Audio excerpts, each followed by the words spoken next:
Well, my name is Brinsley McNamara and welcome to the Weird Ireland podcast. Let me tell you a little story. Outside Mullingar town in County Westmeath is a 19th century monument called the Beehive Mausoleum. It's called the Beehive Mausoleum because it's the final resting place of father and son, Robert and Adolphus Cook, and because it's shaped like a giant beehive. Long story short, the son thought the father would be reincarnated as a bee, so he had the tomb built to look like a beehive. It's a monument that really started my interest in weird historical sites, but one time when I visited in 2015, it was having extensive work done it by two guys. See, there was a small tree growing out of the grave that would have totally torn the tomb down in a few years' time, and the two guys I met working there were traditional stonemasons whose job was to repair old monuments across the country. Ever since that day, I was fascinated by the idea that there's a trade of traditional stoneworkers who get to travel all around Ireland and see all these old historical places and spend time maintaining the built heritage. I thought it was so cool, I looked into it a little bit myself into learning the trade, but then I'd have to learn to drive and I'm not so handy at all. I'm a bit of a bull in an antique shop. However, fortunately for myself and for ye listening, I'm here with traditional stonemason and conservation worker Dominic Keogh. How are you doing today, Dom? All good. Yeah, great. Thank you. And thanks for coming to visit me. No, thanks. Thanks for having us. You commented on one of the videos. We're up in Manorhamilton, County Leitrim right now, where you work out or where you live. You commented on one of the Leitrim doesn't exist video saying, if you came up to Manorhamilton, I'd show you around. That said, Ruski, we were in Ruski, Manorhamilton, pretty bit. Maybe an hour nearly away from each other. But when I looked on your page, I saw you're a traditional stonemason, and I've honestly wanted to meet one and ask them lots. Ever since that time in 2015 I mentioned there, I've been fascinated by the thing, and I genuinely looked into becoming a tradition. I just thought that was cool, getting to go around all these old places and like be part of it. Yeah. Oh, well, you came to the right place. I did, yeah. No, it seems like it, because here in Manorhamilton you have the Leitrim Sculpture Centre. That's right, yeah. It's a fantastic facility that's been running now for a long time. Yeah. It originally started here on the main street in McKenna's on the main street here, and then they purchased another facility further down the road that expanded it out for large-scale stone sculptors and all visiting artists. Now there's a foundry down there, there's everything you can imagine, and a big gallery space as well for visiting artists. So it really kind of created an artistic hub in the area. A lot of creative people, there's a lot of musicians around as well and stuff, so it's kind of a little hidden gem. And they do a lot of workshops there in the sculpture centre, teaching different craft skills and stuff like that as well. So it's great for a relatively small place and relatively unheard of outside of the immediate area. It's really kind of putting itself on the map. Would you say like Manorhamilton's kind of like is like the craft capital of Ireland in a way? Or? I wouldn't say. Well, I don't know. They'd kill me if I don't say it. Really, it punches above its weight. It definitely does. For as I said, for a relatively small area, it's got an amazing abundance of artists and the facilities that are available for them. Even as far as having accommodation for artists to stay in and stuff like that, it's brilliant to have it. Did you move here specifically to work as a stonemason, or because how long are you in Manorhamilton? We're only here just over 2 years now. Really? Yeah. Okay. We're still blow-ins, but I'm a blow-in everywhere I've ever been, so it doesn't matter. At this stage, I'm well used to it, and my wife is American, so we've no feet anywhere.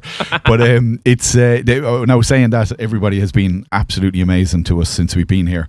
It's been it's definitely kind of opened its doors and welcomed us in very well. But it's just a great place. I originally had come up here to do a letter carving workshop with Seamus Dunbar, who's a really well known and respected carver who lives here and was one of the founders of the Sculpture Centre. Right. So although I have experience doing that, to have the opportunity just to do a 2-day workshop with him, it was mind blowing. And what exactly is letter carving? Letter carving, or letter cutting, as it's sometimes referred to, is it's the process of carving an inscription into stone.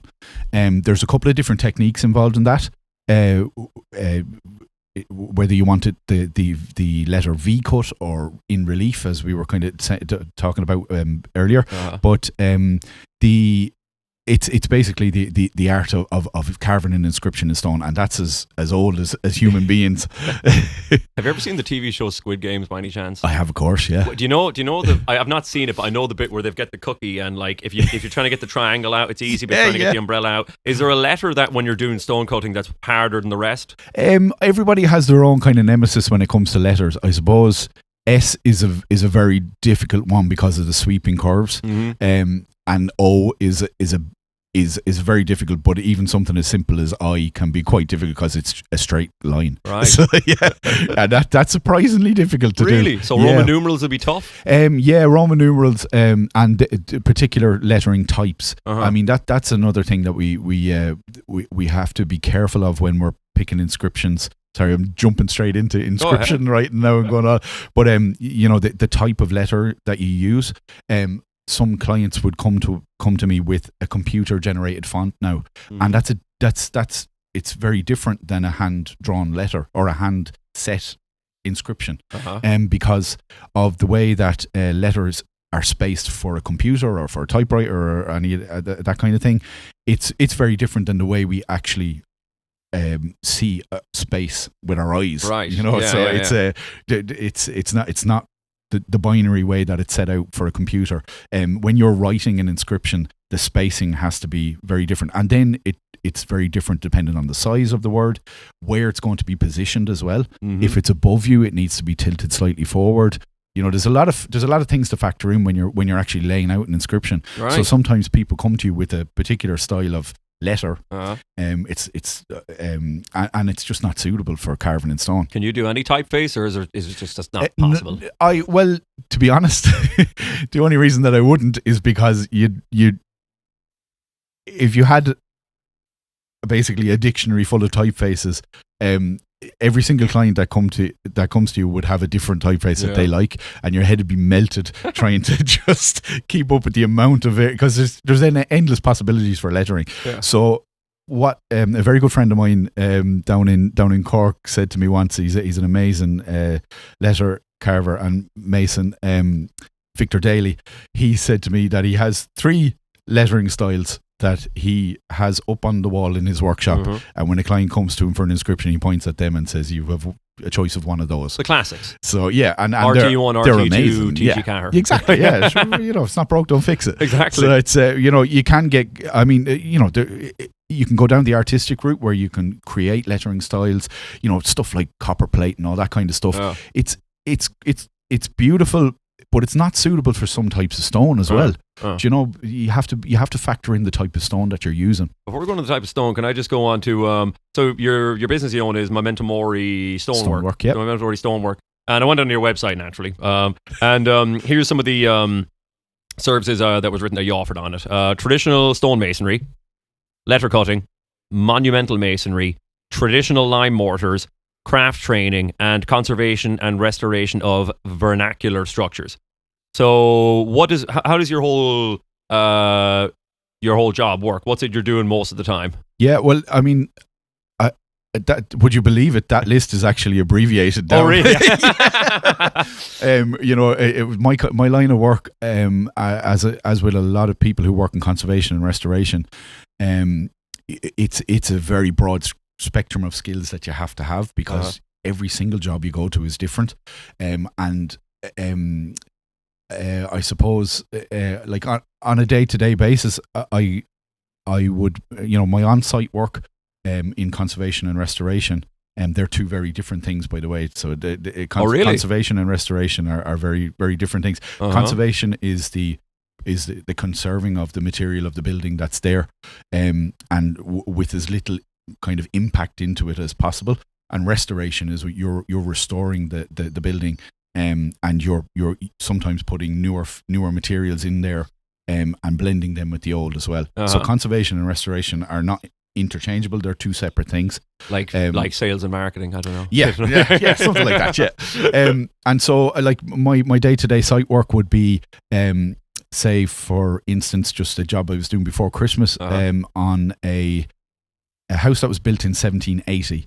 It's a more kind of a grander style of house than the vernacular style, which would be your traditional farmhouse. Yeah, well, actually, because I know what vernacular means, but I only learned a few years ago. Yeah. Vernacular means, well, vernacular is you'll see it bandied about an awful lot now. It's a very popular buzzword, kind of like such. Craft beer, or that kind of thing. Yeah, exactly. Yeah, so it's vernacular basically means of its place. So it's kind of it's very similar to language. Anything like like that. So anything that's local, basically, of its place.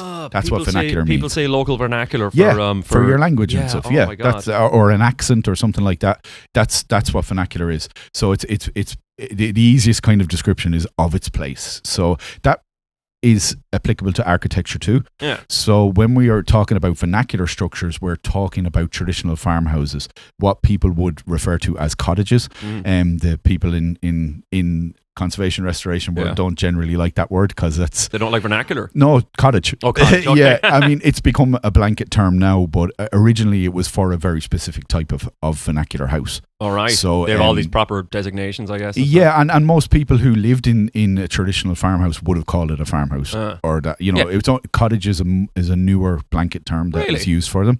It originally it would have mostly referred to like labourers' cottages or tenant farmers' cottages. You know, it was something that you paid rent for. Yeah. So it was a kind of a matter of pride not to call your cottage a cottage sometimes. But that's just, you know, I mean, I'm sure somebody will argue that point with me anyway. But yeah, so vernacular as a term, it just means it's what we would use to refer to traditional buildings and or dry stone walls, stuff like that. That's all vernacular built heritage. Yeah, I want to ask you about the dry stone walls because I think is that where you kind of started learning the craft? Yeah, you've done your research. I did. Yeah. I read the blurb on your website. Yeah, dry stone walling was my kind of my springing point into the deep well of nerdiness that I currently swim about in. Dry stone walling. I suppose I'll start at the beginning. It was when we moved. When I was very young, we lived in England for a while, and when we moved back, we bought a traditional vernacular farmhouse. There you go, I said it. Cottage. Maybe not cottage. So we bought this place, and I had spent a lot of my youth in the middle of Birmingham, so I didn't know anything about building walls or doing up traditional buildings or anything like that. So I just started kind of guessing basically, and the one thing that there was loads of around the house was dry stone walls. In Mayo. This is so East Mayo. Kilmavie is the name of the place that we I call home anyway, my spiritual home if it's not my actual home. But Kilmavie is in East Mayo. Is it near Ballyhaunis? Ballyhaunis.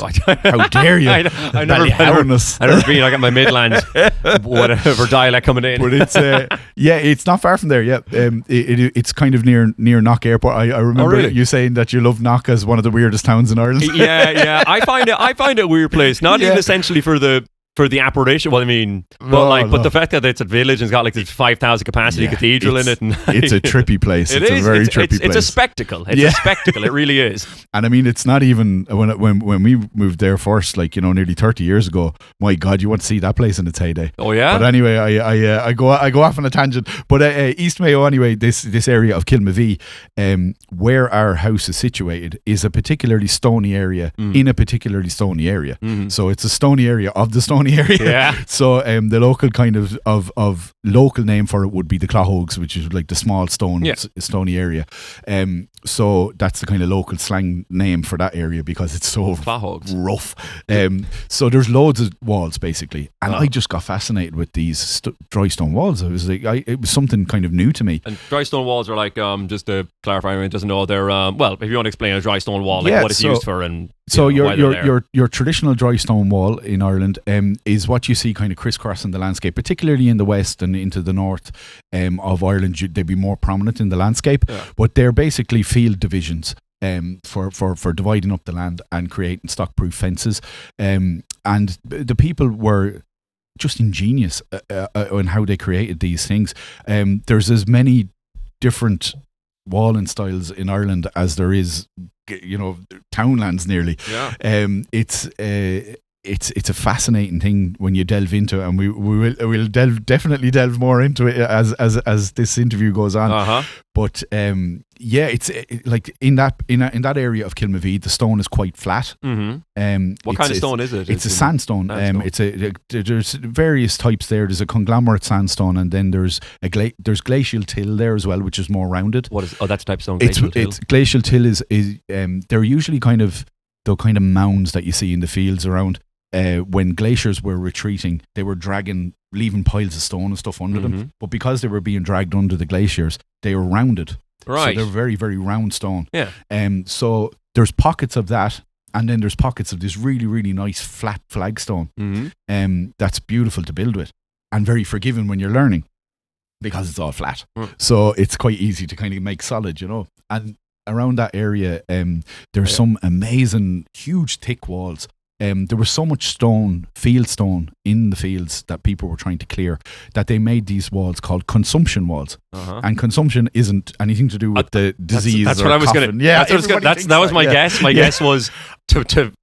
That was my guess. With the consumption built it or something. Well, I'm pretty maybe, but the consumption in this case is to do with the amount of stone that the wall is consuming. Yeah. So these walls were built maybe 4 times as thick as a standard wall, which specifically is for a field, like pretty thick. Yeah. But the whole purpose was to consume as much field stone off the field as possible, because it was very difficult to transport stone. When you think of the weight of a wheelbarrow of stone, if you've ever put a wheelbarrow of stone in front of you, there's only so much you can do. And if you're loading, a donkey cart was probably the height of the technology of moving stone in most rural areas, in the past, and it's actually only a couple of barrels of stone, really, and you're not going to go a big distance with that.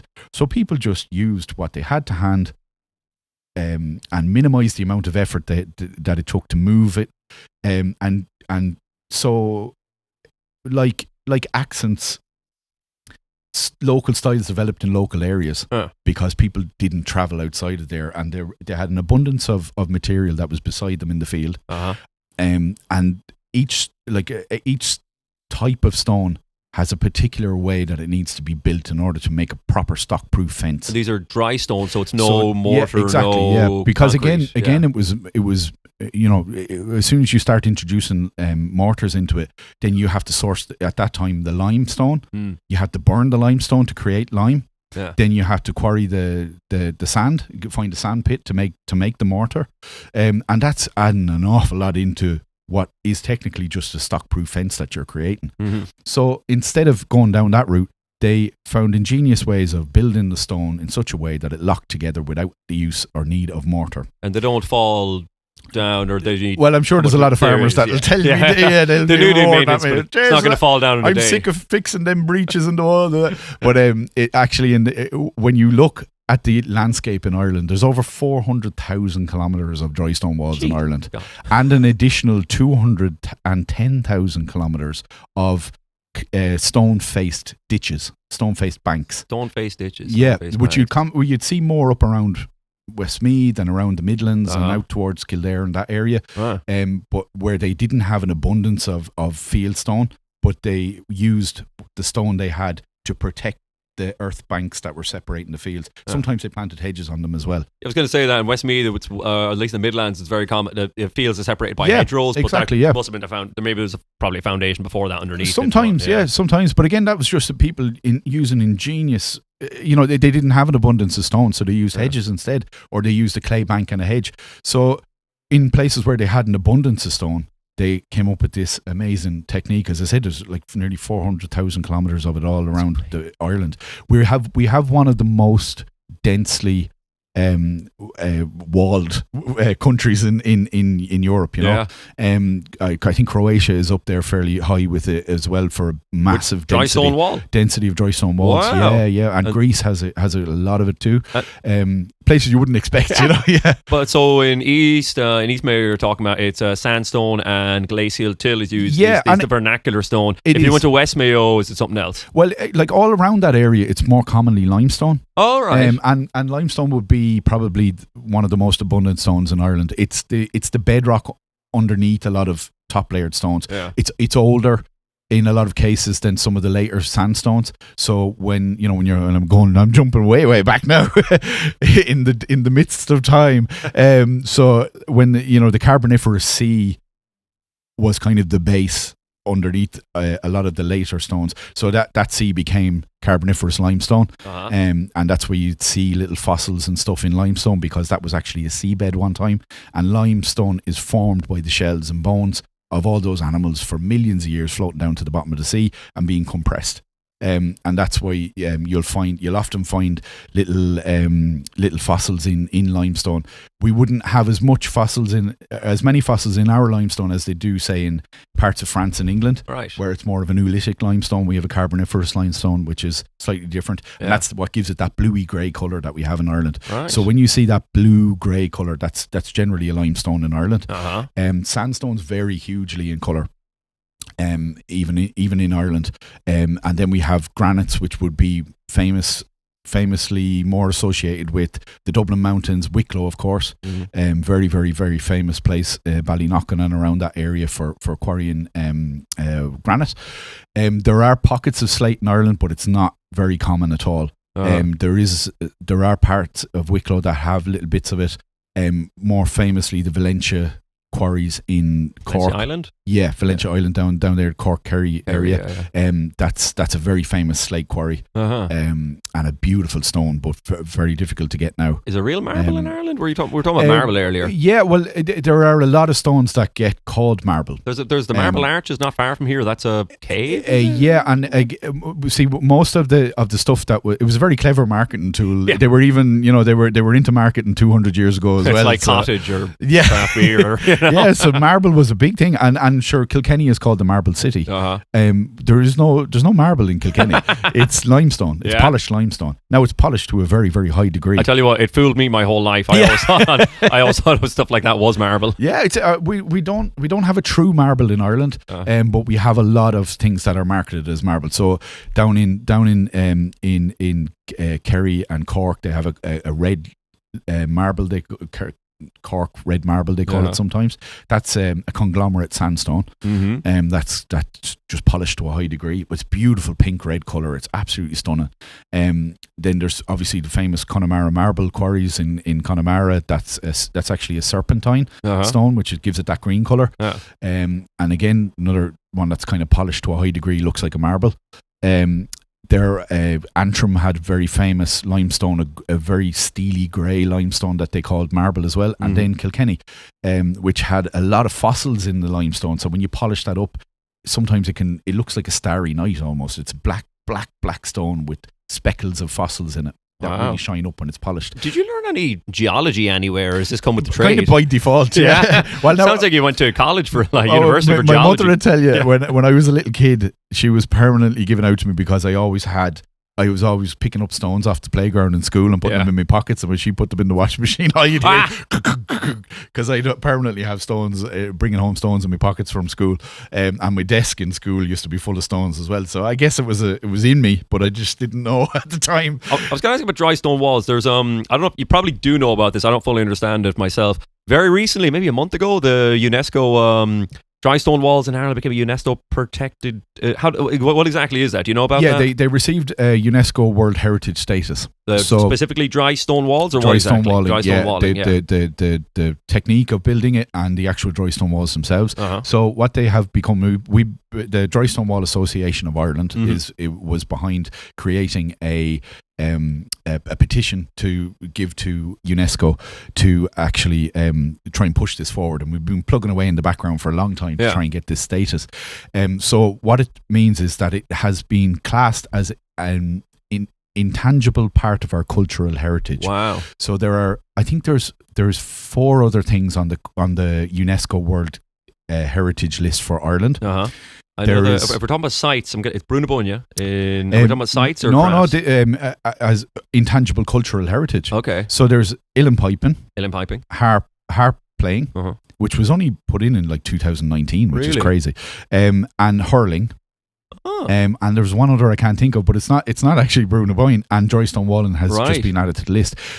So what this means is that it is now recognised on a UNESCO level, on a world level, the importance of dry stone walling in Ireland as part of our cultural heritage. Well, that's extraordinary. That's a huge win. Like, that's extraordinary. It is. I mean, for people who've been plugging away, the great unsung heroes of dry stone walling and stonemasonry in Ireland. Unfortunately, in Ireland, we're a very small country with very limited funds, and they always seem to get siphoned off for everything else. Excuse me. But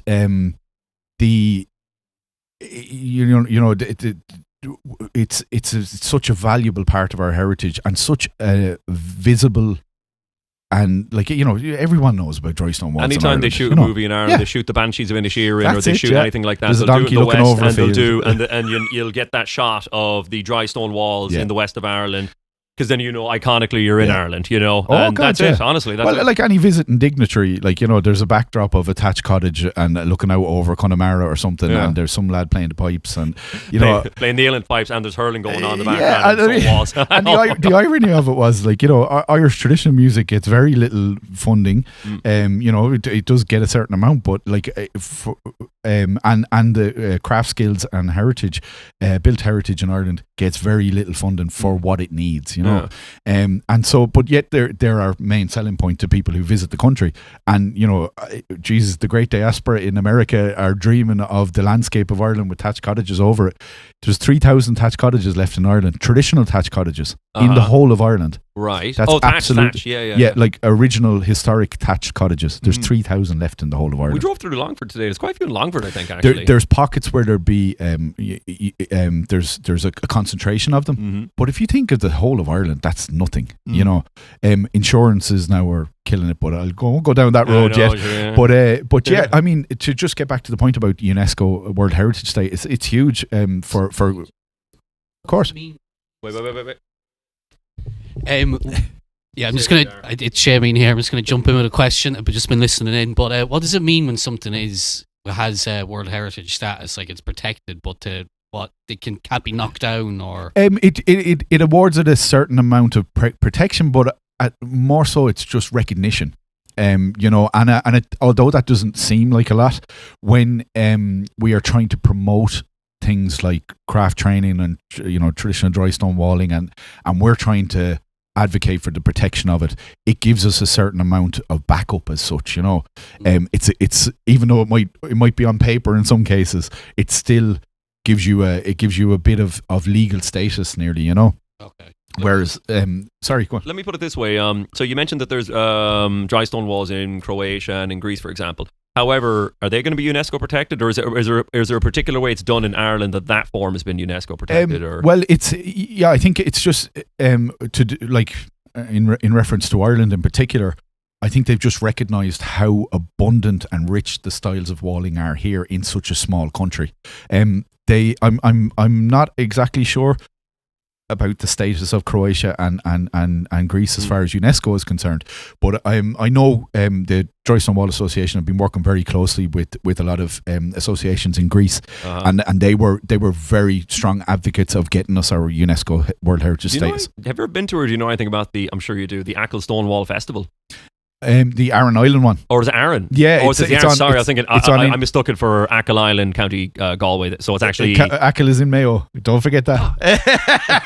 I should be telling you that. I know, damn. Why Ireland?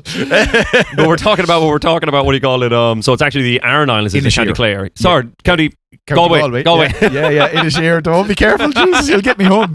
Inisheer. It's called Fail in the Gluck, and it's on in September. That's been running. That's our longest running stone festival. Is that by the Stone Wall Association? It's not. It's run by Galway County Council, but in association with the Dry Stone Wall Association of Ireland. And there's a lot of individuals that are involved in it too. And it's fantastic. If you're a fucking nerd, pardon my pun, if you're a nerd and you're into crafts, any kind of craft skills or anything like that, I mean, the setting alone is worth going to. Because what happens there?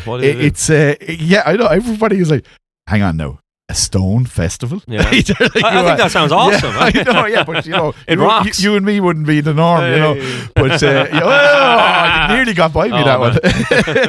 But it's basically it's a celebration of craft skills with a focus on stonework. So there is a dry stone walling workshop there. Now, if you're not familiar with the Aran Islands, or maybe your listeners aren't, the Aran Islands, there is over 100,000 kilometres of walls on the islands.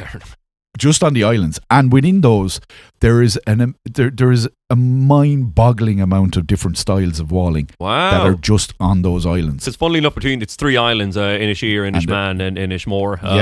Between the three, even I think some of their some Irish words even have different from one to the other colloquially. Yeah, their, that's their, it. Their Yeah. Gaelic so they speak Irish there on these islands. Yeah, did you say it's Inisheer the festival is? Inisheer, yeah, the smallest one. Yeah, the one that's closest to Clare. So Yeah. you go out from Doolin to there. Yeah. And you know, I mean, if you're just a fan of the landscape and cultural heritage of Ireland, it's worth a pilgrimage out there anyway. If I went and I have not, and I know nothing about what except for I'm learning off you about stonemasonry, would I have a good experience there? Because I'd have to go just to like. Oh, you would definitely just look around, get footage. I love the Aran Islands too. Oh, definitely. I mean, the one thing about our community in of stoneworkers in Ireland is that we're very welcoming to anybody who wants to listen to us talk about stone. Yeah. So we're because usually our partners are a bit fed up of it. So to have a captive audience on an island, come on, this is amazing. You can't escape even if you wanted to. Yeah. We can stop the ferries from taking you out. But no, it's you don't have to have anything to do with stonework if you're just curious about what is it? What's the attraction of stone walling? Or there's also stone carving workshops out there where you could learn lettering. You know, like Tom Little was teaching out there last year, I think, and he's the instructor for the stone cutting apprenticeship in Tralee, and he's a master carver. Like, he's unbelievable. And you know. There's even landscape drawing classes out there where they'll teach you about how to draw the landscape properly, because brilliant. that's part of carving too, you know. And there's usually there's the Dry Stone Wall Association there. Over the last few years, we're building a clachan out there, so it was a beehive hut basically. Oh, one of those, but a fully dry stone. Oh, look at this! You've got one around your neck. There you go. I've got a necklace on. That's rocking the brand. That's it's a silver beehive. That's class. Beehive hut necklace. I actually I bought in Dingle County Kerry. Yeah. Nice. From a silversmith. Exactly awesome. the same thing as Skellig Mickle. Those beehive huts. Yeah. But the Dry Stone Wall Association actually got together and built one from scratch with a fully self-supporting corbelled roof, the whole thing, and they asked, I was involved in donating a carving to it, so they asked a load of different carvers from all over the world to create one of the pieces of stone that would be inserted into the beehive hut, and to carve it with a theme of something to do with the island or the sea or something like that, or a contemplative space, because it's kind of like a meditative space. And these are all put into it all around the beehive hut, and it's there. It's just beside the Children's Park in Inisheer if you're ever out there visiting. It's worth taking a look. It's fascinating, and the amount of art that's incorporated into it is fantastic, because everybody has a different thing, a different style, you know. Yeah, if you ever need more reasons to go to the Aran Islands, and I've been to the Aran Islands a few times this year now. I stayed overnight in Inishmore there in October. It was brilliant. What was I gonna say there? Is there I was gonna mention, you know, the way you mentioned Knock there earlier. I just wanted to throw this in there. You know, the 5,000 capacity church there, the really big church there. Did you know? I didn't know this before because I was just there in August. If you walk around the outside circumference of it, there's 32 pillars, maybe more. And you know the way the 32 pillars are made from stone from each of the 32 counties. I thought, what? Yeah. And that was pretty. That was unnecessary effort. Yeah. You know? Well, I know. It brings me back to the Dry Stone Wall Association. If you go to the Lochborough Sculpture Park in Offaly. Offaly. There is a thing there called the Gathering of the Stones, which was another volunteer project. Rolling Stones gig. Yeah. It was a volunteer project that was created by the Dry Stone Wall Association. I was involved with it for a little while as well, that project. And this is, it's like a central chamber that's built in limestone. And then it has a perimeter wall of dry stone walling styles from every county in Ireland in the stone from that county. Right. And that's, you can go and see in that. Lochborough Sculpture Park. I've never been there actually. It's worth a visit. It's a fascinating thing. But there's the Dry Stone Wall Association have loads of little projects like that around Ireland that were fantastic. Another one that we were involved in was the Clough-na-Hare and the map of Ireland up in the Glencullen folk village in I've seen Donegal. This. I've seen a picture of that recently. Yeah, there was something up online recently where a fellow was standing in front of it. He did. He's another content creator. I can't remember his name right now. He did a breakdown of different counties in Ireland and what was the best at kind of thing. My mother sent it to me and she was like, look, your map is on it all. So I was, I carved County Mayo. That was actually one of the first pieces. Yourself. Yeah, Mayo. We'll get there yet. But it was one of the first pieces I ever carved, actually, was for that, yeah. How long ago was that? That's, about 8 years ago, maybe, or something like that, maybe. Yeah, I think, because I'm relatively new to carving as in my career of stonework. Yeah. So it was one of the later additions. Like you mentioned that there, and you mentioned as well earlier, talking about a guy who in Tralee does a lettering school or something like that, or college or something like that. Oh no, Victor Daly. He's in the Sheepshead Peninsula down in Cork, in West Cork. Yeah. But what I want to ask was, like, how did you learn all the stuff you know now? Did you pick it up over time or off different people? Or it was a kind of a combination of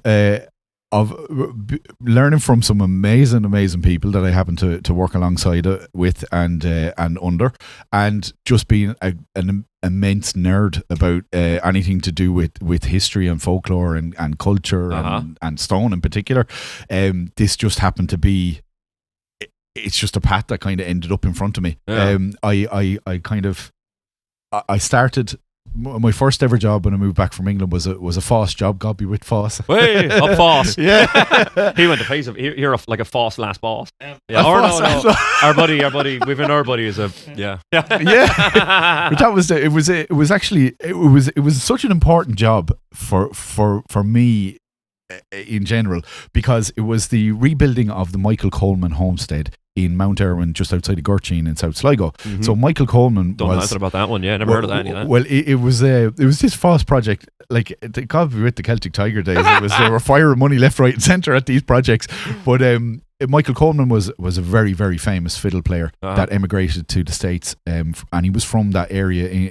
He was from Mount Irwin, just outside of Gurteen, and he was not one of the first recording artists to send back stuff from America, but he was one of the most prolific and one of the. How long ago was this? Is this this was back in the early 20s, yeah. Or sorry, mid 20s. And he so his original homestead was right on this really bad corner, and it had fallen into complete disrepair, was tumbled down, gone. So the committee who was in charge decided to rebuild a replica of his homestead across the road in a safe place, with a forge in it, and make a little folk parky type thing, and build a modern thatch cottage, clad it in stone, put thatch on the roof, and then surround it with like dry stone walls and all this kind of stuff. So I was at the time, I was just gone 18. I didn't know my arse from my elbow as far as traditional crafts were concerned, apart from the walls that I had built around home that were falling down, and I put them back up again. Another great thing about dry stone, you can rebuild it 50 times if it falls down. Yeah. So I went into this job. All of the lads who were working, 90% of the lads who were working on the job were all musicians. Traditional musicians from the area. Some really cool old boys. Does that mean just most of the people there are musicians in general? So you have a hard chance of getting them, maybe, I don't know. Yeah, you could. you would probably have a harder job to find someone who couldn't play music in that particular area. It was just crazy. But I was starting to learn traditional music at the time. Again, it was a late bloomer when it came to that. I didn't play music until I came back from England. So I was nearly 19 before I started into my world of traditional music. But I digress. So we started. We'll regress into that at some point.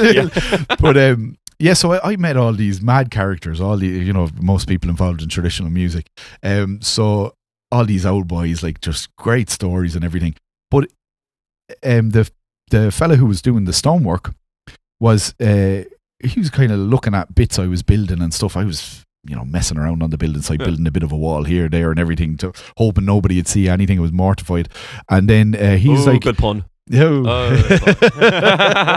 But he was looking at my work, and he was like, "Geez, you're kind of handy at that. You're not bad at it. Do you want to come? I'm building a couple of fireplaces in the evening. Do you want to come along? My kind of getting free labor, Nixer. So yeah, exactly. Yeah, I wasn't getting paid for it. So next thing he started taking, and when we went to build the fireplaces, we were actually using Leitrim sandstone. Well, the mad turn of events. Next thing he busted out the chisels, and he starts doing what's called a drafted margin around the edge of the stone. I had never seen anybody use a chisel on stone before, and I was fascinated. And he knew what he was doing, and I was like, "Geez, that's really cool. Like, what are you doing there?" And then he started telling me about what is a drafted margin, and these are the chisels. Turns out this man was from Riverstown in Sligo. Pádraig McGoldrick was his name, or is his name. I don't know if he's still alive. It's a long time since I talked to him. Or if he changed his name since. Yeah, maybe, yeah, the same fella might. He was like a fifth generation stone cutter, trained as a banker mason, which is a degree of stonemasonry, and was like from this mad lineage of traditional stonecutters. Him and his father had built the church in Boyle. He'd done all these crazy jobs. Wow. And just random meeting, I just happened to I was like, oh God, right, I've jumped in at the deep end. And at the time I was actually more interested in learning thatching. All right. And I had gone there to work with the thatcher. But another, turns out in later years, he was a legend of thatching in the thatching world. Brian Rogers from Dromore West, another Sligo man, and a very eccentric character. Let's say he was very staunch into using traditional methods, and he was very strict about it, but it wasn't too interested in having anybody working with him. So I tried my best to try and learn a few things off him, but he wasn't really into having somebody asking him questions and annoying his head. He was very focused on his craft, which I can't fault him for. And so I kind of drifted in towards the stonework then. And as I say, I got working with Pádraig. He took me on a few jobs after that. We were working for Rattigans. We were working in Knock, actually. All right. In the Knock House Hotel, the stonework around the Knock House Hotel. Brilliant. That was one of the first jobs I ever did on a big building site. And then I was doing a few bits myself. But I was doing other work with block layers and stuff like that. I was just, at the time, I was just working. I didn't really know what I was doing. I was just working for the sake of working, getting out from under my mother's feet. Learning how to move fast. Yeah, exactly. Yeah. Lads roaring from up. There was, let's just say, the building sites of that time were not as PC as they are now. It was not like apprenticeship like you do these days. Were you going to college half the time and then working half the time? It was an informal thing, and it kind of was. It wasn't really an apprenticeship. I was just kind of picking up as much as I could before he'd tell me to feck off and put a mix on. So it was kind of running there. But then I ended up kind of drifting away from it a little bit, and that was when I got mad into music. Oh, yeah? And that was when traditional music kind of took over my life. What was your first instrument? So the bodhrán was and still is my main, what people would know me for. I'm a flute player as well, but that is more so because of the area where I call home, Kilmavie. You kind of have to play the flute if you're from there. Really? Because it's just, if you can speak, you can play the flute or you can play the whistle. So, well, it was at that time anyway. It was very, very well known as a flute playing area. So I got mad into music. I was playing loads around home with legendary musicians. When I think back now, I was so lucky that I just happened to be in the right place at the right time and meet kind of the last of the real old boys, like that were hardcore from that area, playing their traditional music in their local style. And I kind of caught the tail end of that. Peter Horan would have been a really, really good friend of mine, and he's like a god of South Sligo music. That's I'm telling you, I don't say that lightly, and not just because of his musical prowess. You want to try having a pint with that man? Ooh. His drinking skills were as legendary as his music skills at home, but an absolute gentleman, and took me under his wing and taught me so much about not only music but about the culture of the area, because it was intrinsic. It's all tied into the same thing. Oh, absolutely, yeah. The names of the tunes were the hills I was looking at around the where I live. Father O'Grady's Trip to Bacca. Bacca Hill was same tune, is it? Yeah. Written by Josie McDermott, who was basically a Leitrim man. They claim him, but he's kind of Roscommon. Basically a Leitrim man. But the story behind that tune, just to go off on a tangent again, was Father O'Grady was this priest who had moved from the area of Clúncha, which is just up from me in Kilmavie, to America. and was kind of was over a parish where he was making a load of money, but he was mad into traditional America music. A load of money in America, yeah. And so he used to come back every year, and there'd be a massive party for him when he come back all across Clúncha, because he used to buy whiskey left, right, and centre for everybody. And he was a flute player himself, but he'd bring loads of presents back, from America for all the musicians. And Peter used to wear this tie. Peter Horan used to wear this tie with a fiddle on it, and it was Father O'Grady brought it back from the States for him. But there was one of these legendary parties they sent for Josie McDermott, who was a really well-known partially sighted flute player from Ballyfarnan originally, and amazing flute player and just a great character. Saxophone player too, which is saxophone player. Yeah, very common in Leitrim. I've never heard that in trad. Yeah, very common in Leitrim. In Leitrim trad, a lot of flute players were saxophone players really? Too. Yeah. Jeez, that's extraordinary. Yeah. Leitrim jazz, man. Yeah, I tell you, it's the hills, they'll get to you. But they sent for Josie McDermott, and sure, he landed down. I think the party was going on for a week, and in honour of Father O'Grady, he composed this tune called Father O'Grady's Trip to Bocca, and Bocca is the hill there. Yeah. It's a beautiful, absolutely beautiful tune. But like, Peter was there when Josie McDermott was at that party and came up with that tune. And I was, or at those parties, and it inspired him to compose that tune. And I was like, Jesus, this is more than music now. It's not just like, learn this tune. This is what I'm looking at outside the window. This is the culture of the area. This is the hedges and the walls and everything. It's all the same thing. Yeah. So I got mad inspired, and I went off. I got inspired by that, and then I took a trip to Galway, and I got inspired by Galway. There you go. Now that'll inspire you for one thing. Yeah. As a good friend of mine from Galway used to say, it was the graveyard of ambition. I was just about to say that. The graveyard of ambition. I was just about to say that. You're lucky you made your way out of it. Oh my God, by the skin of my teeth. Well, needless to say, when I went to Galway, I went to university there. I went to university in Galway. Yeah. I recognised the battle scars. I was going to say, had to take a drink from my pint there. Just I might actually get a pint or go to the loo or something. We'll take a quick break. We'll take a very quick break. We won't lose the track. We're doing brilliantly, by the way. Actually, yeah, I'm loving this. We are right. 46 minutes. Oh no, I got loads more. I mean, sorry, I'm just rambling. No, here. great. I love it. It sounds all. Place. Yeah. Pause it. Yeah. Just going off the music for a second now. I'm still curious about some of the stonemasonry stuff. The jobs you do, is it mostly like government jobs or community jobs, or do you do private jobs or that? It's mostly private jobs. Really? Yeah, it would be mostly private homeowners that approach me. At this stage, I'm lucky. I have a good kind of reputation, and word of mouth is a big promoter for me.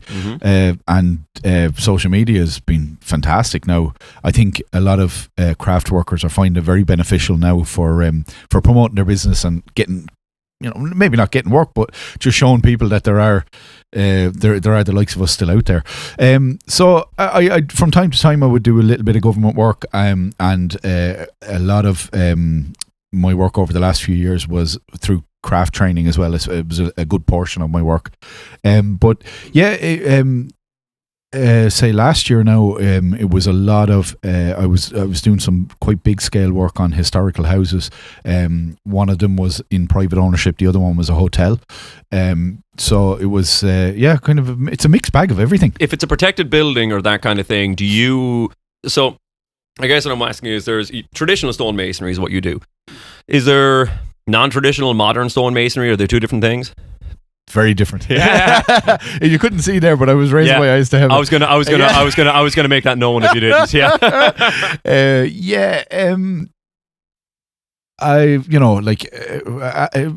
Fair play to anyone that wants to make money. It's grand, but as far as traditional stonemasonry is concerned, we wouldn't. How do I say it nicely? Now I'm trying to dance around. I'm trying to say this.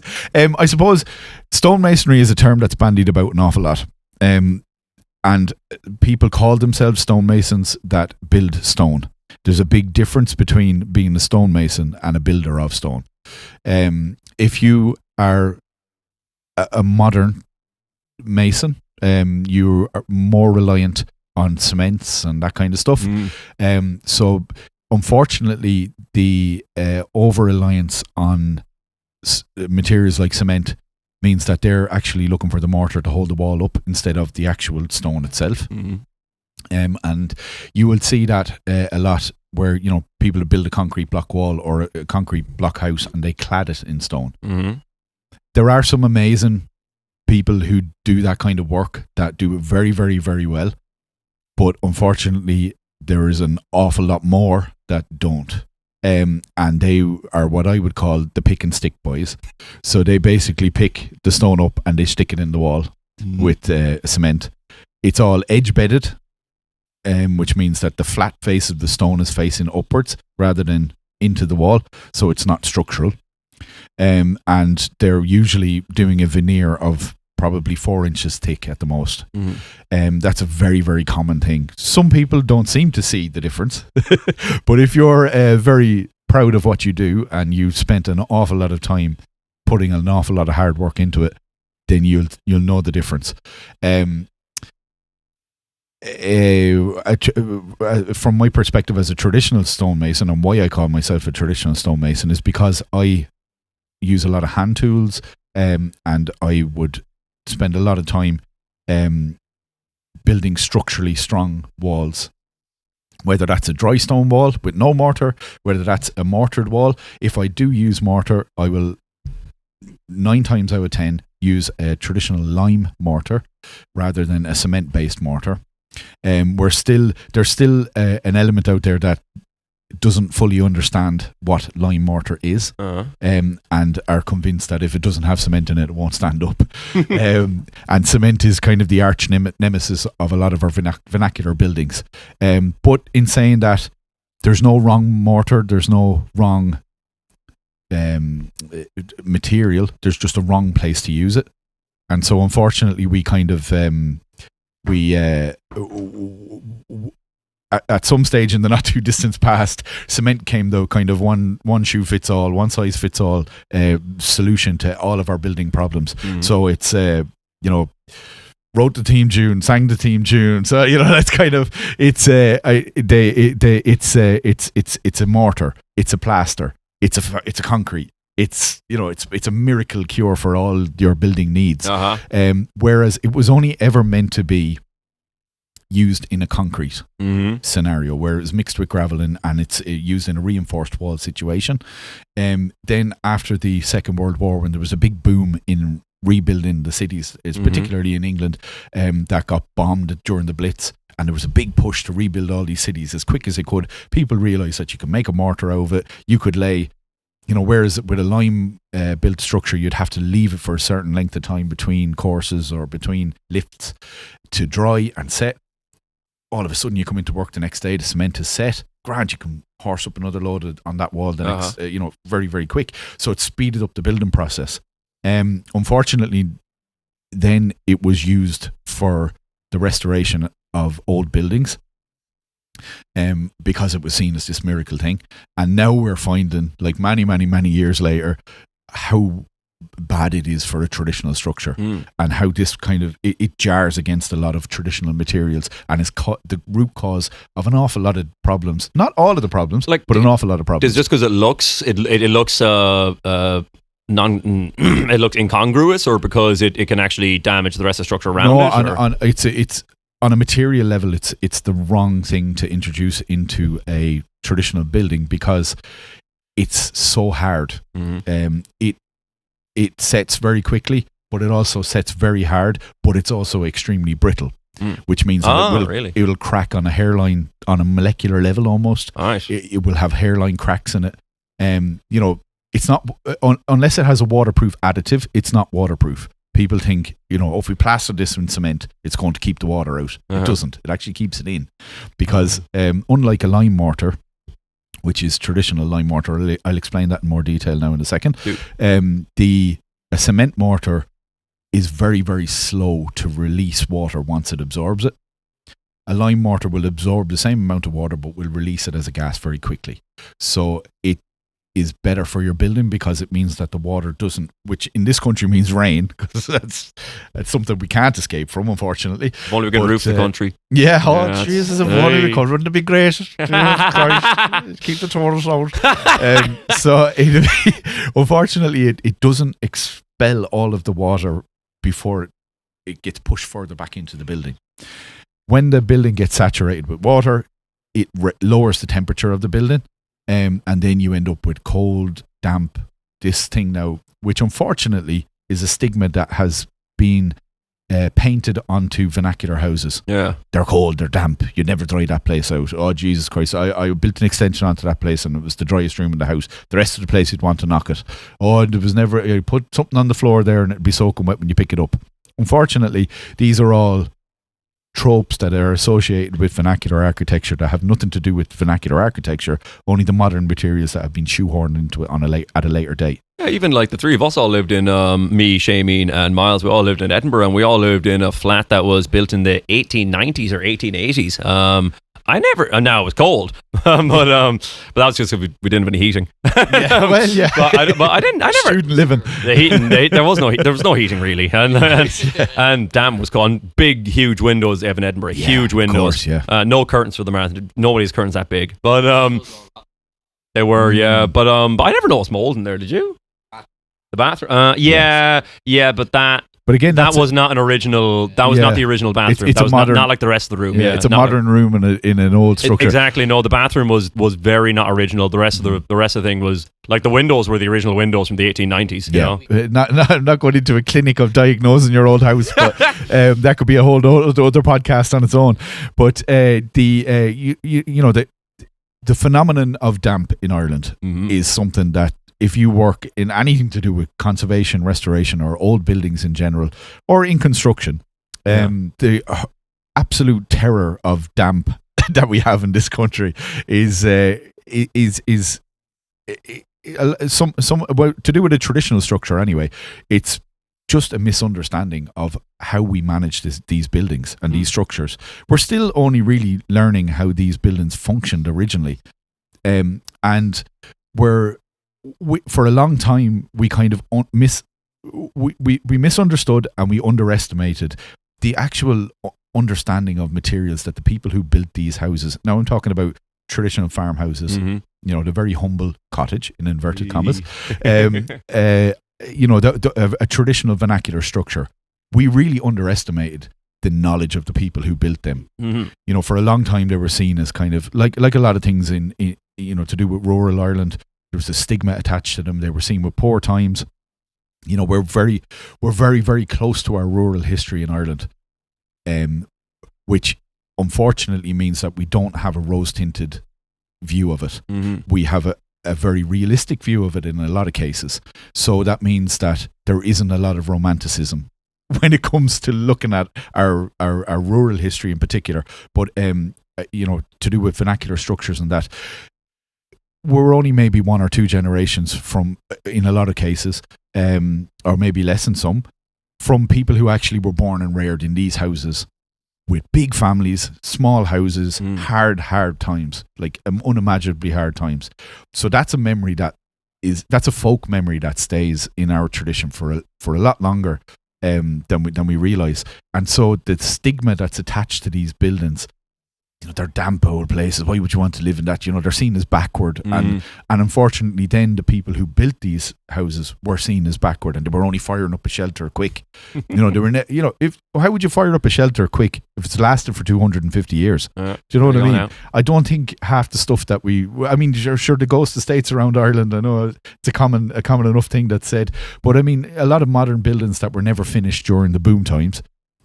You can see them all around Ireland. It's not an imaginary thing. They're falling into the ground. You couldn't actually refit them and make them into viable places anymore. You'd have to level them and redo them. In only 15, 20 years.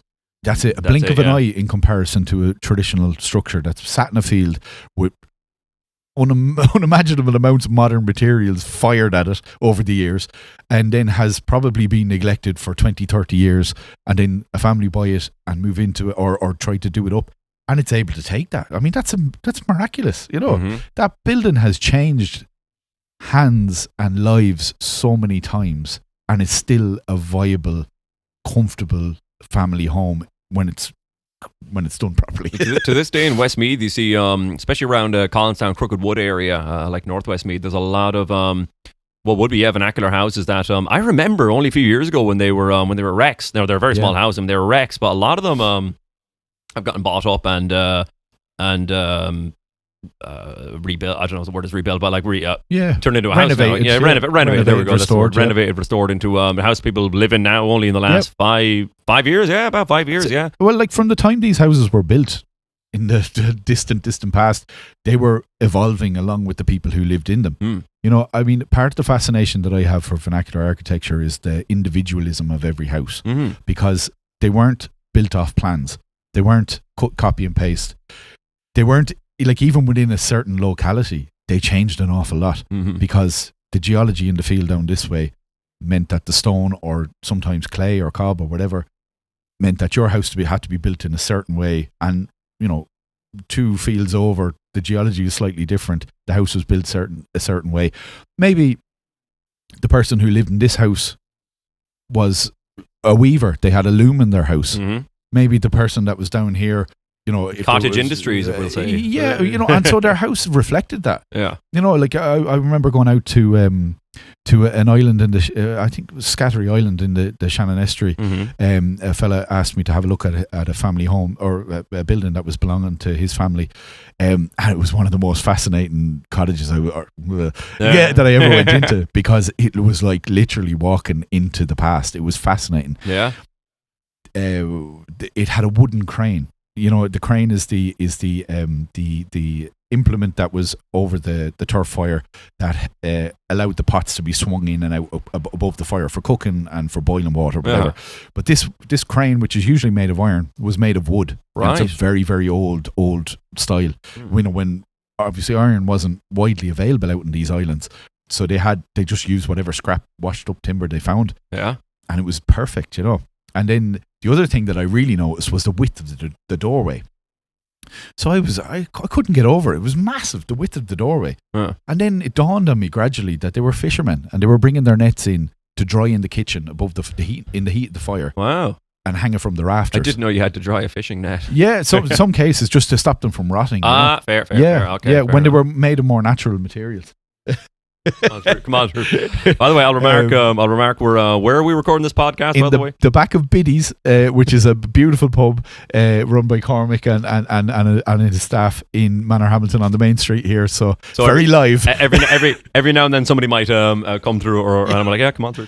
What's your man that down back there? Yeah. Oh, Jesus. There's Dom with his notions. Well, one thing I wanted, there's a lot of things I want to ask you, but one of the things I wanted to ask you was, because you've traveled for work, probably with the music and as well, but with as a stonemason, now because of course I looked at your site before, for example, you've traveled to Milwaukee, Wisconsin, Milwaukee Irish Fest. That was one that stood out to me. I wanted to ask, that's one I want to ask you about. When was that, and what were you doing there, and how was it? Well, it again, like all of my stories, it's a long one, but I actually was over there originally with the band I used to play with. We went over there and we played at the Irish Fest itself. I was over there a couple of times playing at that. Class. And then you on the Baron? Yeah. Lights just went for us. Lights went. Great stuff. Well, sure, look. Where was I? We were talking about the Milwaukee. Yeah. So originally I was there as a musician, and then they have a cultural village there is what it's called. So in case you're not aware of the Milwaukee Irish Fest. Yeah, is there a Milwaukee, Wisconsin Irish connection? Yeah, there was a huge Irish community there. All right. And they created this festival, which is I think it's the biggest Irish festival in the world. It's a 14-acre site. It's absolutely crazy. Is that bigger than the ploughing championships here, I wonder? Oh, we're testing it now. Yeah. Watching that now. Yeah. Ploughing championships is serious business here. That's now. A whole different world. Yeah. I mean, this is like, you know, that's like going to EP. That's like going to Glastonbury in Ireland. Going to ploughing championships. And the size of the stages and everything there. But they have as part of it this thing called a cultural village, which is they use it kind of like for teaching Irish classes, for teaching dance classes, Irish language classes, Irish language classes. And they used to have a selection of different crafts and stuff. And I thought, Jesus, when I was over there, I thought, God, wouldn't stone carving be a brilliant addition to this, or a little example of a dry stone wall? So I contacted the committee because I had yourself. Yeah, I had connections there from the music. Very, very lovely people to deal with. Brilliant. And they were like, Jesus, yeah, come over, and we'd love to have you do a display here of traditional Irish stonemasonry, you know. So I was there, and I was building a bit of a dry stone wall and then carving, but oh my God, the stone, I didn't realise how hard the stone is from that area in What is Milwaukee. it even? Do you know what it is? It is a type of limestone, Yeah. but it is as hard as steel. and like I only had a tiny few chisels. Obviously, I couldn't bring a load of tools with me. Yeah. So I set up a kind of a rough little Going through setup. US customs out there. Yeah, they were like, Mallets, yeah, what the hell is this? don't What are you even doing talk with to me this? about customs. Sure, they just thought I was going over for work, you know. So they were grilling me. Absolutely, yeah. for And you're on hours. tourist visa, yeah. Oh yeah. my God, it was torture. So I eventually, when I did get there, then I had this steel stone. So I was trying to carve this stuff, you know. Oh my God, it nearly broke my heart. But it was brilliant. And because I'm a musician, I knew all the bands there as well. So it was great. I could play away in the evening playing loads of tunes. And then during the day, I was carving stone and building walls and stuff and talking to all the... Like the American people that were there thought I was after like dropping from Mars. They couldn't believe. They were like, "Oh my God, a traditional Irish stonemason!" Like they thought I was a leprechaun or something. Oh, They brilliant, couldn't- yeah. They didn't know what to make of me. And funny story, I actually met my wife. My wife now there. Is that how you met? Yeah. Is that how you met? Yeah, oh my goodness. she was teaching a dance class there. So she learned her and, shannos in the States, USA. yeah. Well, No way. she was a competitive step dancer and then went into Shannos dancing from that. Brilliant. And she's from Milwaukee. She lived in Milwaukee. No, she's not from Milwaukee, but no. She was just invited there. Oh, yeah, she was living in New York at the time. Yeah. And I. Yeah, we met as friends and we just kind of kept in contact for years. And then when she moved over to Ireland, and you know, next thing, one thing led to another. Yeah. It's all history now. Yeah. I'm not letting her go back. But it's Well, you got the green card. Oh, yeah, okay. oh, God, yeah. That's the only reason she married me. But you know, Well, she's got the EU one now too. Yeah. Hey. but yeah. Are they? Oh Jesus! Hey. Oh, look at Hey. Find yourself. that! Man down. Thank you. But yeah, it was mad. Shit. I don't know what happened to the power. Yeah, we're Burst in a bulb. what do you reckon? No, the heating on. The heating's gone now too at the minute. So probably just a fuse box or something. I don't know. Yeah. We got two tradesmen here. Yeah. No electrician. No, we're good at hammering. Yeah, we're good at hammering. Shemeen's a chippy. No, sorry, Shameen, you're not chippy. You're in your hole a chippy. Sorry, Miles a chippy. No. But yeah, so that was it. I was in Milwaukee, yeah, with carving stone over there. Yeah. I was also over in with the Dry Stone Wall Association of Canada. Uh-huh. I went over to I was going over to Canada. I was thinking of moving there at one stage. Yeah. And then I was heading over to stay there for a couple of weeks anyway, and I realised that there was a festival going on Uh-huh. in a place called Amherst Island. Amherst Island. Do you know Amherst what Island. region? Where is It's it? near Kingston, Ontario. Okay. Just off out in the lakes there off Kingston, Ontario, and it was an island that was like predominantly populated by Scots and Irish. And they brought their tradition of dry stone walling with them, and they built these amazing dry stone walls out there, you know, because obviously like America and Canada, the whole of North America has amazing traditions of building dry stone from the immigrants that went over. I didn't know that, to be honest.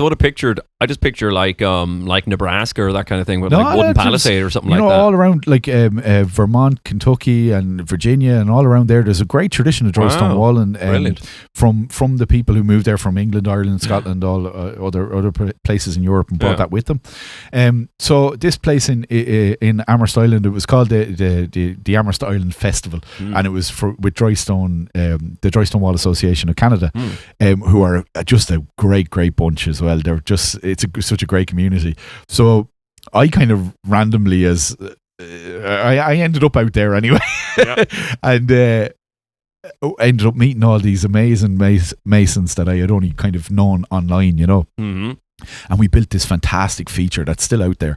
And the whole design of the feature, it was kind of staggered walls that kind of went up, and at the very end there was a high cross that was the circle of the high cross was hollow in the middle. Mm-hmm.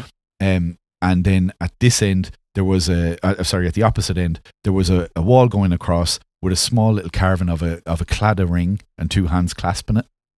So John Bland is his name. He's a fantastic, absolutely amazing. You're a great man to remember your names, Dom. Oh, stop! Another point I mightn't. But this fella John Bland, he's just an amazing dry stone waller and stonemason. He designed this amazing feature with this, and the whole purpose of it was on the final day of the festival, on the Sunday of the festival at 12 o'clock. The sun was going to align with the oculus in the middle of the cross, and a beam of light, like Indiana Jones stuff, a beam of light was going to come down and illuminate the Claddagh ring on the other side. Yeah. So we had worked all weekend. It was roasting hot.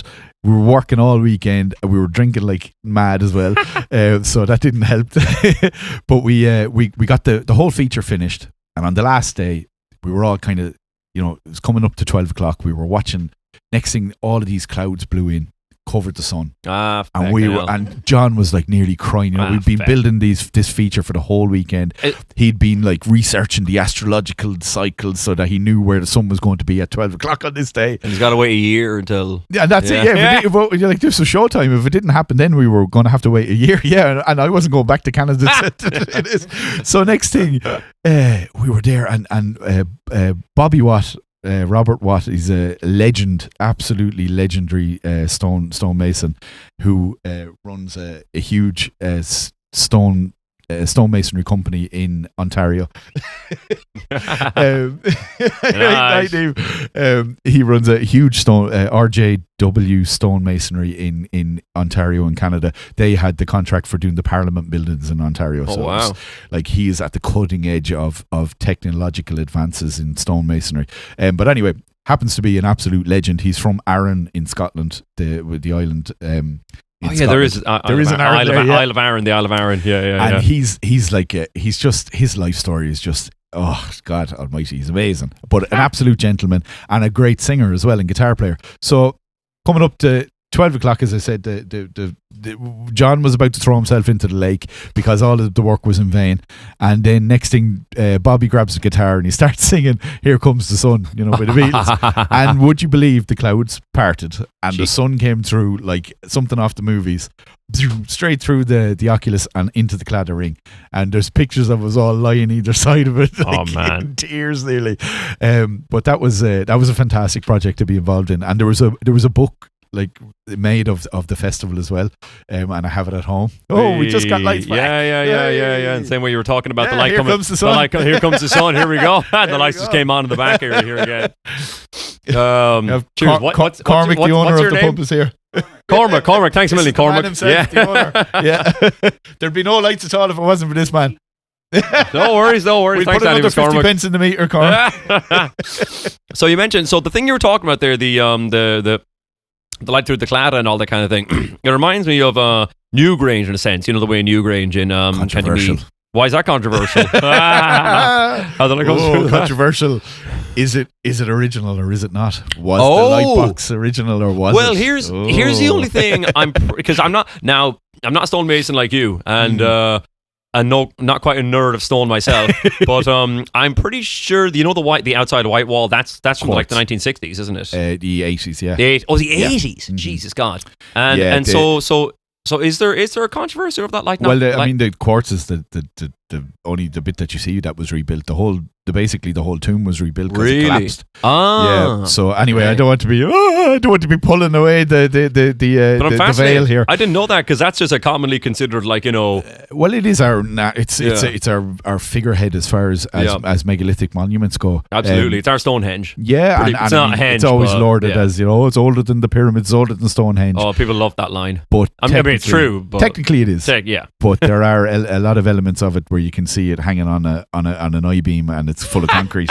Really? Oh, this is classic. And unfortunately, when they started messing around with the original structure and started adding, here we go again, concrete and cement. Oh, man. It waterlogged the mount, and there was a lot of collapsing because of that. Wow. So, I mean, they were, like everything, they were doing the best that they thought they were doing at the time. Yeah. And perhaps without that intervention, it mightn't be still there, Mm-hmm.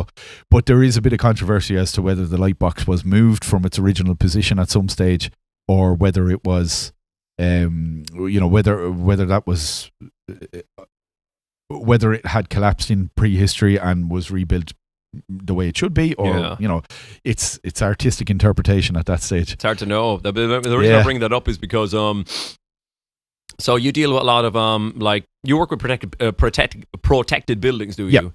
Some of them, yep. Some of them. I mean, that's a very loose term in Ireland. Anyway. True. Yeah. But do you ever work with with stone in the sense of repairing dolmens or repairing portal tombs, or is that totally just that's not? No, that's a no. That's a total no. No. Yeah. And even as far as archaeology is concerned. Like I could have my details wrong. It wouldn't be like me. But, as usually it's anything that's post. I think 1600 or 1700 is architectural. Anything that's pre 1700 is archaeological within certain contexts. Best way I can put it is there's on archaeology.ie there's some great GIS maps of historical data relating to monuments and artifacts. And best way I can put it, on this map there's blue dots and red dots. The blue dots, you click on the blue dot, it'll bring you to a website called Buildings of Ireland, and those are buildings that aren't that old. And then if you press on a red dot, the vast majority of red dots are ring forts. And there I guess is ones prior to would be ones prior to 1700. Well, prior to 1700 even, it'd be ring forts, it'd be portal tombs, it'd be stuff like that. Yeah, you're getting into the late medieval almost. Yeah. Oh no, so there's Iron Age stuff, Neolithic stuff. It's well, basically, no, I don't work on that kind of stuff because it's archaeological. Yeah, we shouldn't be allowed to work on them anyway. Fair, yeah. But there are some fascinating buildings that I have had the pleasure of working on. Like. I was working on a tower house that dated from the 1320s, which is fairly. You were old. working on some of those people still live in. Where? What? From the 1320s? Tower house. Well, maybe not 1320s, but probably if it's a tower house, probably a 16th century or 17th century tower house. There's one Clonfert. There's one Clonfert that I'm pretty sure people live in. Clonfert, kind of Galway. Oh yeah. Oh sorry. Yeah, you mean the building itself? Yeah, the building itself. Yeah. That one that I was working on was actually being restored and parts of it renovated for modern use. But it's a funny looking house because your house is so narrow and tall. They're not practical. They're not. You want some not really built like or a lift. An external lift which you couldn't do. And your staircase is so narrow. And so tall. So the steps are so tall in them. Yeah, they're built for well, not even for defensive purposes, but they weren't built for that kind of purpose. Yeah, and your windows are very small. Yeah, but that's for wind and everything, I'm pretty sure. Yeah, I mean, it's you can see it in much later architecture, like some of the big houses that I've worked on. When I say big house, I mean kind of the more Georgian end of the architectural scale. Mid 1700s, early 1700 houses. Some of them were to do with estates and landlords and stuff like that. But when you none of these structures were supposed to be lived in by a couple and their kid. Just the practicality of these buildings for modern use, like a tower house, for example, that's been repurposed for modern use. Or some of the Georgian architecture that I work on, like to do with estates or grander houses, they were never designed to be lived in by a couple and a child or two kids. They were designed to be lived in by a lord and lady and their staff. Yeah, and they were meant to have a fire burning in them in every room at some stage during the day. Yeah. They had someone who was cleaning the gutter, someone who was whitewashing the building, and now for modern use. Obviously, that's not practical anymore. Well, I don't know. It depends on how you're living. Well, unless you're like expecting to be besieged at some point. Yeah, you never know in the current climate. Yeah. But it's our way of living and interacting with architecture is very, very different than the way that these buildings were designed. Yeah. And unless they're rethought carefully, they can be very impractical to live in now.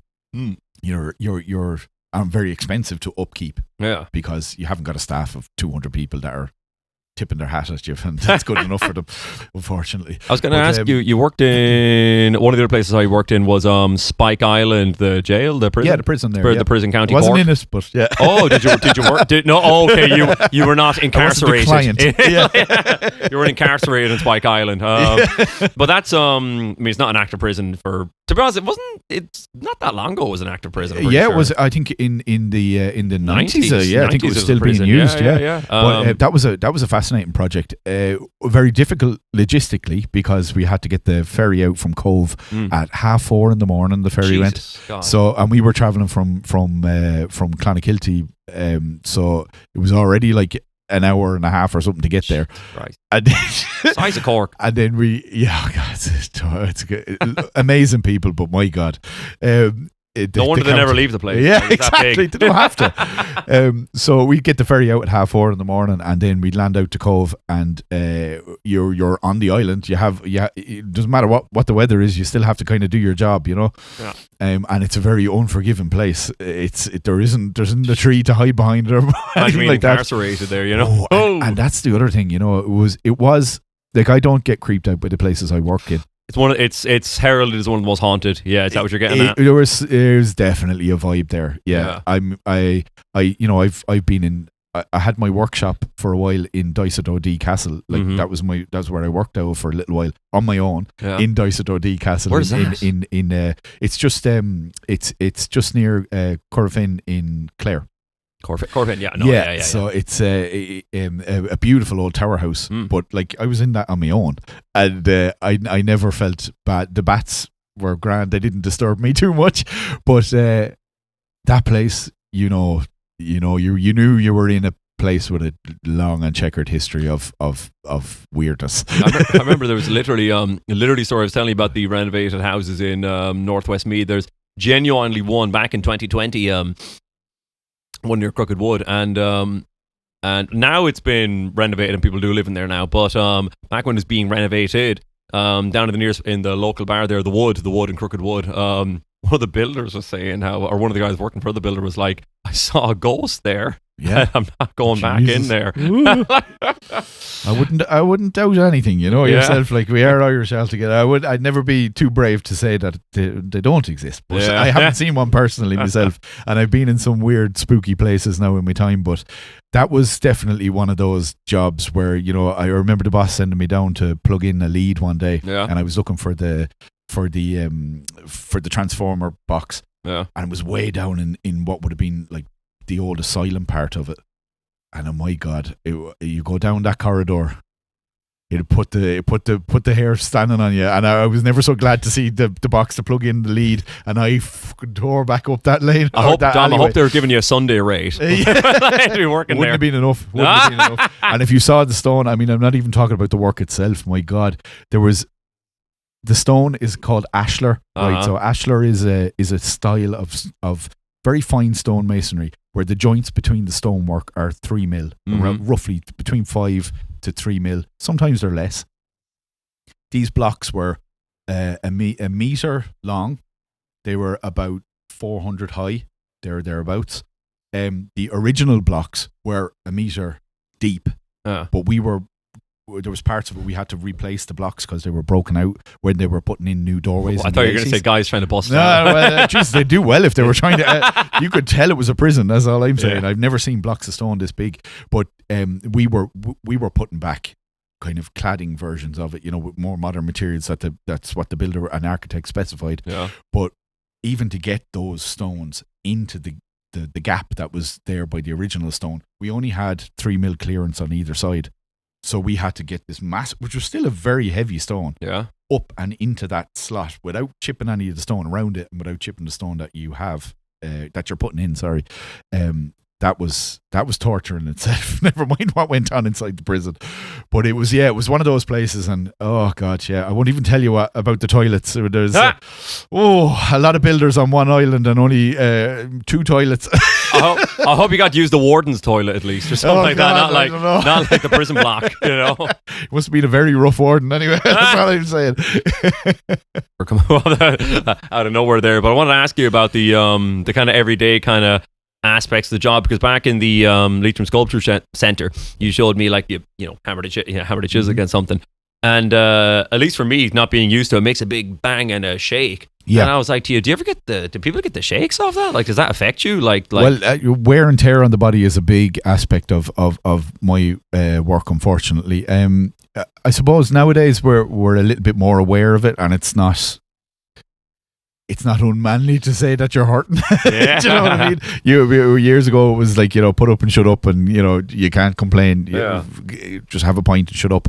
So now we're a little bit more aware of it, thankfully, and we can kind of take care of ourselves. And health and safety is as much of a hindrance as it is with paperwork. I'll never say it's a bad thing on as far as the actual process of health and safety, of looking after yourself. It's a very physical job, depending on what you're doing. It wouldn't be physical all the time, every day. There are some parts of my day where I might not be moving an awful lot, or if I'm doing letter cutting or something like that, I'm pretty much static in one place. But repetition is a big thing, and it is a muscle that you do build, depending on what you're doing with, especially with hammering. It's a muscle memory that you build, so you know not to overstress yourself. It's not like you're picking up the hammer for the first time every time you do it. So you learn to be very efficient with the momentum that you're using. Momentum, Maury. You're plug. You learn to be very efficient. We'll plug at the end as well, for sure. Yeah. No, you learn to be very efficient with your energy, basically, because you've a finite amount of that. So and also you have to be very aware of the material that you're working on. Depending on the stone that you're working on, you would have a very different amount of energy that you put into it. If you're working on a real tough, like Burren style carboniferous limestone, karst limestone, sorry, you will. The best thing you can do with that, if you're building a dry stone wall, is not to dress it at all. So by dressing it, I mean hitting it with the hammer and everything. You learn to work with the shapes that are given to you, because that stone is very, very unforgiving. And if you do cut it, you're left with very sharp edges on the stone that'll cut you to ribbons. So, you have to be very aware of the material that you're working with. If you're working with sandstone like in Kilmavee and around that area, it's a lot more forgiving. It will wear your fingers down if you're not careful, and even wearing gloves, it'll wear through gloves. But, if you're working with granites and stuff like that, again, very dense stone, very heavy stone. So you have to be very aware of all the materials that you're working with. Is there a particular injury that can occur to people in your craft that are pretty specific to what you guys do in your craft? Well, generally, it's something to do with your back. Because of lifting, or even just standing statically for a long time. Back and shoulders are something that you have to be very, very careful of. After that, your hands and your fingers are absolute detriment. Have you ever done your hands in bad, or done in something bad? Touch wood. I've yet to break a bone, but I have given myself. My wife has seen some of the horror stories I've landed home with, where I've cut myself very badly, or I pinched fingers in understones and stuff like that. The black nails are very common, and not for fashion purposes, but it's. Yeah, it is. I mean, any line of work that you're using your hands and doing anything physical in, you're going to get an injury of some kind. And common sense and knowing your job and being super aware of what's happening around you and preparing is a very important part of your work, especially when you're working on your own a lot, which is what I do. Yeah. If I'm working on a historical building and I'm on my own and I'm up on a scaffold, or I'm up in the guts of the building with my hand stuck inside of it, it's there's a very real danger of me getting pinned there. And if I'm on my own down a laneway in the middle of nowhere, and I happen to not have my phone near me, there is a very real risk of me being left there and becoming part of the story of the building. Do you let people know in that? I have an uncle who he owns a boat, and anytime he goes out in the boat, he rings his brother-in-law and tells him, I'm going out in the boat, I'm expecting to be back at this time. Yeah, there's certain jobs where I would have to be cautious of that. My wife always has her phone on silent, so she's not my first dial. But it is. No, it's something, you do have to be very careful of what you're working with. You're working with a material that doesn't care about you. So it's huge. It's very heavy, and it's been around an awful lot longer than you. So it doesn't really care much for what if you don't want to die today. It's kind of funny, like you talked about like say if you walk into a weaver's house, you could tell it was a weaver's house or that kind of thing. I remember reading a George Orwell book years ago. He visited coal miners in The Road to Wigan Pier. The Road to Wigan Pier. Yeah, he's in Wigan. Yeah. Great book. Great book. Great book. And in it, he talks about some coal miners, especially older ones. They'll have these black marks on their head because they'll have had a cut on their head, and then coal dust will get into it. And he says it's literally a tattoo because it never goes away. So you could always, that's one way you could tell someone was a coal miner for a very long time. Or I worked with a guy one time. I worked in Nicaragua for a while. And one of the guys that worked with me, he had all these pockmarked scars up his arms, and I asked him how he got it. He was from Nicaragua himself. He used to work in an illegal gold mine, and it's very common there, unfortunately. And he said, Rensley, when you're working there, all you have is a pair of goggles. That's your only protection. And they work with their tops off a lot. And he said, you'll have a rock the size of a van, and you have a pickaxe, and you're smashing into it, and the shards of rock smashing, and that's why you got those pockmarked scars. So I think years ago it was more common, or in other instances like that, you could tell what someone's profession was by just looking at them. The granite workers up around Wicklow and Dublin, in the mountains there, they would. You could tell because they had chunks gone out with their knuckles, because the feldspar that's in the granite is almost like little bits of steel. Right. And they would pock into their hands, you know. Yeah. There was obviously dust is a big thing. You know, that's what we called each other in the trade, the dust. Are you the dust? Yeah. And then electricians are sparks, and then carpenters are chippies. Well, that's what they were referred to years ago anyway. Yeah. They always refer to each other as the dust. The famous author and amazing stonecutter and carver Seamus Murphy from Cork immortalised it in his book Stone Mad, which is the Bible, the book as we refer to it as. The book's called Stone Mad. It's called Stone Mad, but it's title. It's one of the most amazing pieces, not only of Irish literature, just for you don't have to have anything to do with stonework. It's just amazing bit of Cork humour, very of its time. But it's also an amazing document of a window into a time that's gone forever now. So at that time, Seamus served a 7-year apprenticeship, which was the standard. You started when you were about 13 or 14, and then you did a year journeyman at the end of that as well.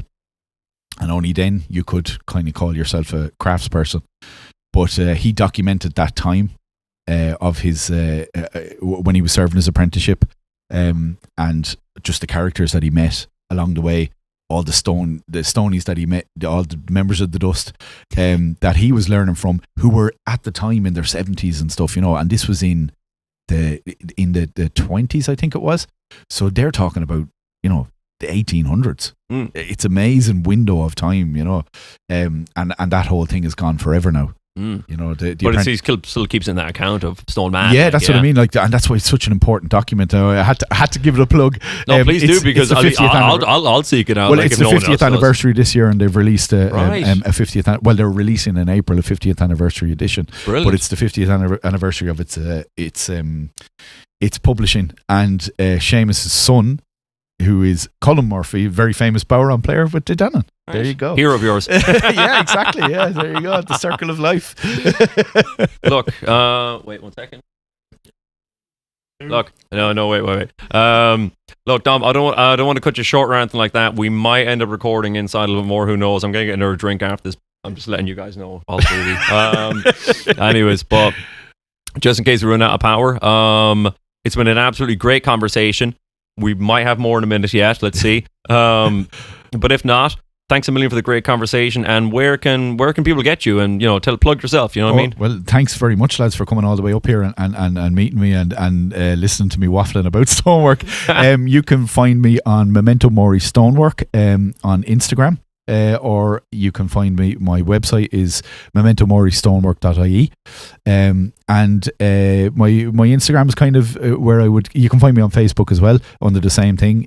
Instagram kind of I tend to kind of keep a little bit more up to date with current projects and stuff like that. And the website's going to get an overhaul soon. All right, that's a pretty good website, to be honest. It's my wife designed it, so I have to give her a plug as well. Siobhan Butler. So yeah, it's just if you want to keep up to date with me, and sure, feel free to drop me a line and ask me questions about stonework. And as I said, a consultation is part of my work as well. So and you teach some of the crafts as well. Yeah, craft training. I'm just in talks now about finalising a lime mortar workshop in Strokestown House in March. So you can find information about that in my social media and the BHIS website as well, which is the Heritage Structures of Ireland. They're going to be sponsoring that workshop. So there'll be a few other things, no doubt, coming up. Brilliant. All right. Well, thanks a million. Thank you. Thanks a million, Dom. Thanks a million, Dom, for the. Thanks a million. I've had a great time on this podcast. I want to thank you, Dominic Keogh, for being letting us come down to Manorhamilton and have a good chat with you and show us all around the Leitrim Sculpture Centre. I want to thank Miles for producing this episode. I want to thank Shameen O'Burke for being a great sport. And I want to thank you for listening. Thanks for listening, and see you somewhere else in the Weird Ireland podcast.